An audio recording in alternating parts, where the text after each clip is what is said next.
So what I'm going to do today is kind of show my process in Google SketchUp for getting various things like props, architecture, and things like that into Clip Studio Paint for me to draw over. Uh, Today I thought that would be sort of this Akira style motorcycle and whatever. So if you're familiar with Google SketchUp, a lot of the basic shapes, these simple things are really easy to do. The arc tools, or the arc tool here for making point-to-point arcs, and then just regular straight lines, and the oval tool, or the circle. These are really primitive shapes here, except for these. Maybe here, these are just straight lines drawn across the entirety of, the dimensions of this box. And the box dimensions are really just to get the overall proportions of the motorcycle. So, and that is actually grouped. And when I hide it, that becomes the template for drawing. And I've already started kind of blocking out the front wheel there. You really don't need very many shapes because when this is all hidden, you get kind of a nice profile, and this is enough to sort of draw over.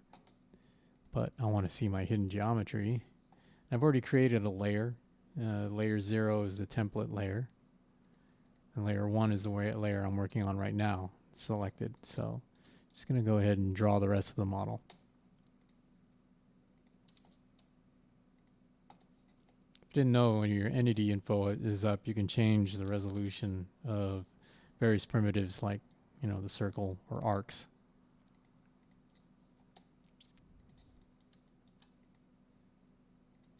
And I'm only extruding that halfway because I'm going to flip it to make the other side of the tire later.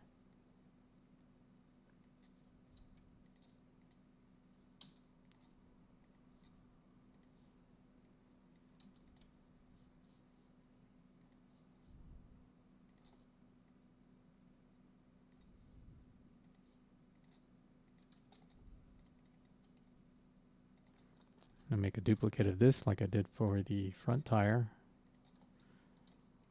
And then flip it. Sorry, flip that along the green axis.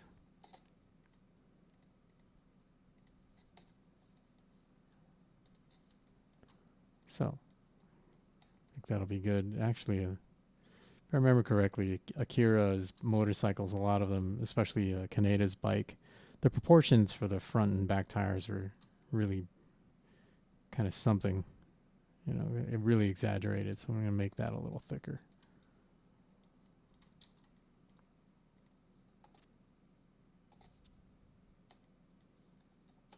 All right, I'm going to make another layer to work on the body. Now I could just duplicate a lot of this stuff, but if I want to make subtle changes, I can do that on the fly. And this arc is one of the few shapes that, is kind of unique to the profile.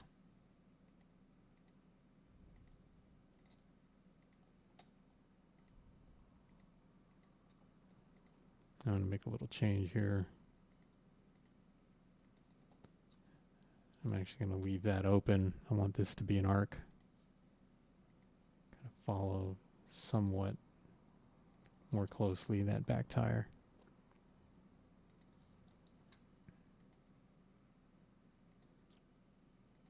It's a little more of an angle. Actually, I want to make the seat and tank probably separately.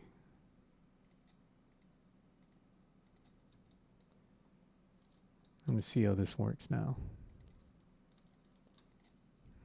Just extrude that to the depth of the square. And briefly, I'm going to hide the geometry here. Bring back the tires.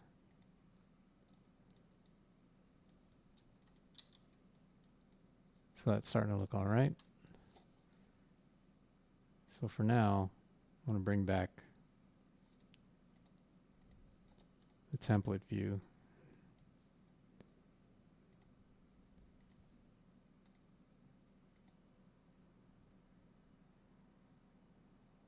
Does that look better, shallower? Just leave it.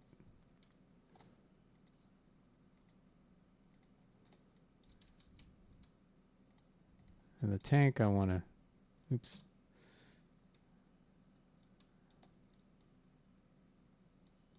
it's not snap. There you go. Tank I wanted to actually inset a little bit. Double tap, and we have some good symmetry. And start working on the chair or the seat.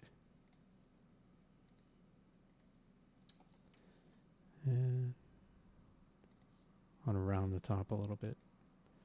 Now this is actually probably even a little too much detail. Oops.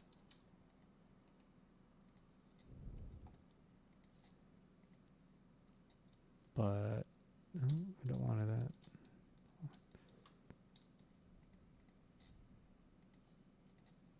That's all right. I'm just going to flip it.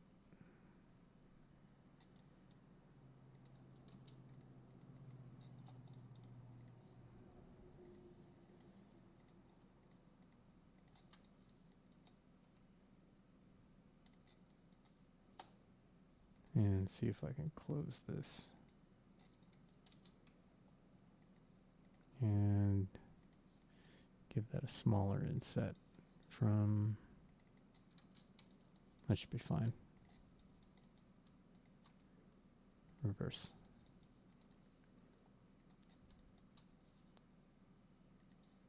But that's one of the things I loved about Akira is the graphic design that was incorporated on all the motorcycles. It was one of those touches from their vehicle culture, you know, to have brand names just, you know, sort of slathered all over the vehicles. But there was a motorcycle that I'm going to try to emulate here from my memories of wanting a motorcycle desperately in the early 80s. If you look for a picture of it, it's a really unique motorcycle. It's called the Bimota. I don't know if I'm pronouncing that correctly. The Bimota Tessie, Tesi.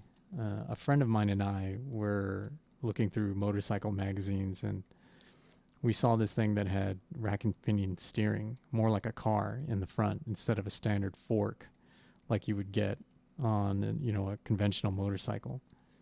So what that meant, at least in terms of engineering, was that the front and rear forks were in opposition to one another. So that's what I'm going to do here.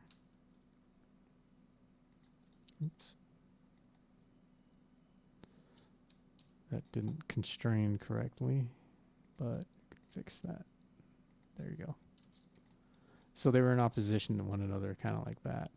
And if I hide, there you go. So this is way too wide for this side, but as I'm only really looking for this to be representational, I can actually draw when I get to Clip Studio. You know, this assembly doesn't actually extend over the tire like it's intersecting there. But that's it. This is primarily what I would be doing in in SketchUp in order to create what are basically advanced sketching guides instead of, you know, fully detailed models like I would be doing for a visual effects or animation project. This is generally enough to get me in Clip Studio as close as I need to be to the final model. I have done really fairly detailed versions of, you know, a lot of these designs for, you know, some of the characters that I was doing. Like in particular, there was a Robotic Dog that I did in SketchUp, which I can show you here. This Robotic Dog was fairly important to a particular scene, and it's actually featured on one of the covers. So you can tell that, you know, I went into far greater detail, and, you know, it's, you know, these, especially these shocks that are in the back. I thought that was a nice touch. There's a framework, internal engine sort of work, or electronics and parts, very much like the Boston Dynamics Spot, or the early versions, which had an exposed, you know, exposed structure, and you could see all the engineering that went into everything. But, you know, for a model like this, it's kind of overkill. I mean, if this were to be just sort of a background model, I mean, this would be enough. You know, that's probably too much. I should probably just extrude these, and actually I want want that line to be intact. So there you go. And then I can take these, probably scale them down to get kind of a bevel, at least on that side. I could actually flip this the same way that I did the other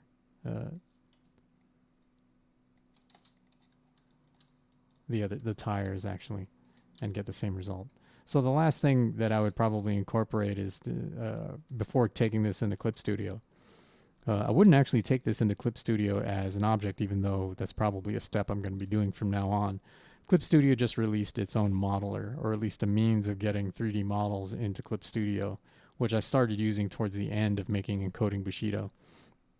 But I don't need that now, and part of my regular process was just to find, like I would in visual effects, find a similar camera angle, or let Google SketchUp determine the camera angle for a particular scene. So the last bit of effect that I would add would be the shadows. So right now you have, the ability to kind of darken your shadows down, give them a general direction, based on time of day, time of year as well. If you're familiar with architectural rendering and the way that some of these lighting tools work, they're not based on grabbing a widget, in the scene and manipulating it. They're sort of you get an architect's way of lighting a scene, which is kind of cool. I mean, it still works. It's not unlike some of the tools you get in certain other pieces of software.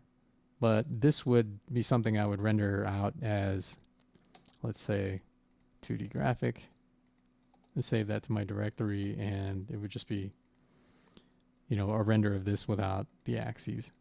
And if you're familiar with Windows and some other screen grab sort of software, various versions of Windows 10 is actually starting to shift away from the snipping tool. But this was, sort of useful as just a way to copy and paste in and out of Clip Studio. But that's it for today. In the next part, I'm going to show you some draw-overs of how I've got some of these models in the Clip Studio.